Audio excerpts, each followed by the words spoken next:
Bora lá. Então, até agora, o que a gente avaliou aqui foi o seguinte: a gente analisou os bancos de dados, a gente entendeu o que é um banco de dados, que é um banco de dados relacional e um não relacional. A gente pegou, entendeu os tipos de banco de dados que tem, falamos das linguagens de programação, a gente fez a limpeza dos nossos dados, a gente entendeu a diferença entre um banco de dados e um warehouse. Um é para consulta, o outro é para fazer tratamento de dados. A gente transformou esses dados, a gente aplicou diversos métodos, seja para features 1D, 1D. A gente tem agora os dados que são relevantes selecionados, preparados, e aí chegou agora da gente de fato modelar o nosso sistema. Então, justamente esse processo de encontrar padrões nos nossos dados pré-selecionados, né, é o que vai permitir a gente descobrir conhecimento dentro do nosso banco de dados. Então vamos lá. Né? Vamos recapitular um pouco. Né? A gente falou muito que inteligência artificial tem alguns domínios chaves e que o domínio de aprendizagem, né, é talvez o que esteja mais em alta, e justamente por causa da evolução das GPUs e de toda a tecnologia como um todo. Né? É o que mais teve evolução ao longo desses últimos anos, né? Por diversas razões. Né? E é talvez aí o que mais está dando um boost em pesquisas científicas. E aí, quando a gente fala de IA, a gente falou, né? A gente tem aprendizado supervisionado, quando a gente tem as labels, e o não supervisionado, quando a gente não tem as labels, né? E aí, dependendo da tarefa, a gente tem aí, né? Tem que decidir o que nós vamos fazer. Se a gente vai trabalhar com dados supervisionados ou se a gente vai estar trabalhando aí com dados não supervisionados. E, bom, primeiro, por que a gente pode precisar fazer estimações, né? Porque a gente quer descobrir essa função que transporta x para y. Bom, justamente para inferência, entender como um afeta o outro, né? Então, quais processos estão influenciando mais um ao outro, que fatores que aumentam mais, né? Isso é inferência. E para fazer predições, para entender o futuro, fazer um planejamento melhor de produção, né? Entender quando uma máquina vai falhar alguma coisa do tipo. Então, basicamente sempre tem um trade-off entre, né, flexibilidade e interpretabilidade dos seus dados. E aí a gente vai ver hoje aqui, a gente vai dividir esse vídeo em três aulas, a gente só vai revisar aqui basicamente o conceito de regressão. A gente vai olhar também depois para classificação e redes neurais. Então, primeiro vamos falar aqui sobre regressão. Né? A gente sabe mais ou menos como funciona a regressão, né? A gente tem uma função x, tá? A gente faz todo o processo, né, de regressão. Então, y igual a x de θ, geralmente, se a gente faz essa transformação em matriz, a gente calcula, né, a diferença dos quadrados, né, o RSS, né, como está mostrando aqui, né, o mean squared error, a gente calcula esse erro. E aí a gente, né, faz todo um processo aqui para reduzir esse erro ao máximo, que a gente quer minimizar isso. Quando a gente faz esse processo de redução, né, a gente faz a transformação para a matriz, a gente chega num valor como esse. Calculando a derivada, a gente tem isso aqui. E isolando, né, a gente quer que isso aqui seja zero. Quando a gente isola, né, o θ, a gente vai chegar nesse valor aqui embaixo, né? Que é θ igual a x transposto x elevado a menos um vezes x transposto vezes y. E bom, a solução disso pode ser calculada de uma forma analítica. Essa primeira derivada ordinária, assim, no least squares, é a mais tranquila que a gente tem por enquanto. O problema disso aqui é que isso aqui vai usar muitas matrizes invertidas e tal, e aí isso tem um grande custo computacional, né?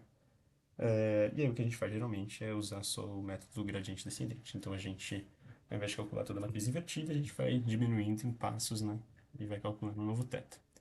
Ele é um método tem uma acurácia alta, né? E vai deixar com um erro bem pequeno se a função for convexa, né? Ou seja, que leva aí para um mínimo global, não para um mínimo. Quando a gente. Outra forma de calcular a mesma coisa, né, é você ter uma abordagem a partir da maximum likelihood, que chama. E como que funciona? Basicamente isso aqui. A gente vai, a partir de outra abordagem, né, a gente vai falar agora que a gente tem uma função y igual a x de θ, e que essa função está sujeita a um erro, né? Um erro que segue um padrão de uma normalizada com média zero e desvio padrão sigma e, né? Supondo aí, né, que a gente conhece ou não esse desvio padrão. Aí o que a gente vai basicamente fazer, né, se você assume que as variáveis são independentes, você consegue transformar isso em função de uma multiplicação de probabilidades, né? Então, dado qual que é a probabilidade de ser, né, pertencer a yi, o valor, dado que você tem xi, você tem os pesos e você tem, né, um desvio padrão. Aí você expande isso, tal, você vai chegar nisso aqui, né? E peraí, só um momento. Quando você tira a derivada disso, né, justamente porque você quer encontrar ali o ponto zero, você vai chegar na mesma resposta que você chega quando você faz a abordagem analítica e não a abordagem probabilística da coisa, né? Então, você vai chegar num valor aqui para o teto e num valor para o desvio padrão. Mas é uma abordagem que parte da assunção de que você tem um valor fixo, né, de parâmetros que você quer maximizar. Enfim, aqui tem como funciona a função de probabilidade gaussiana. Bom, dito isso, né, essa aqui é uma. A gente estava olhando aqui para uma abordagem que ela é parcialmente estatística. A gente pode olhar agora para uma solução 100% probabilística, que é utilizando a regra de Bayes, né? Que basicamente, né, só para recapitular, a regra de Bayes é a seguinte, né? O valor posterior ele é igual a likelihood vezes, né, o valor anterior dividido pela evidência. Então, tem todo aqui, né, a distribuição, né? Então, a gente basicamente chega aqui, o novo valor de y dado o novo valor de x é isso aqui, né? Essa integral aqui. Bom, vamos lá. Então, aí a gente vai seguir isso aqui. A gente vai seguir todo esse processo. Então, a gente começa com querendo prever o valor de P de θ. E a gente fala que o valor de P de θ ele vai seguir uma normalizada com MN e SN, sendo a média SN isso aqui e a média SN essa outra coisa aqui. Se você faz as contas, né, você parte dessa distribuição aqui, aplica a regra de Bayes, você chega nisso aqui. Isso é bem, não é um bicho de sete cabeças tão grande de chegar a isso aqui, principalmente se você parte de que as coisas são independentes e tal, enfim. Você vai chegar nisso aqui. Não é tão complexo de chegar nisso aqui. E o interessante disso aqui, né, da regra de Bayes, é que quanto mais dados você tem, mais perto você chega de ficar da sua solução real. Então, por exemplo, ó, com dois parâmetros e n igual a zero, você tem isso. Quando você aumenta n, né, dá um data point, tá aí, vai aproximando de uma resposta. Os pesos já. E quanto mais você vai chegando, mais você chega perto da real resposta, né?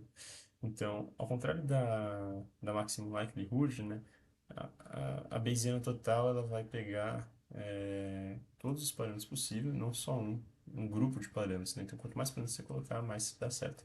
A maximum likelihood não funciona bem assim. Você precisa ter um número fixo ali de parâmetros que você pode usar. Aqui você pode usar mais, né? Mais data points, tal, enfim. Essa é a principal diferença. E assim meio que a gente termina aí a abordagem acerca de como funciona a parte de regressão quando a gente está falando de alta. Um grande abraço e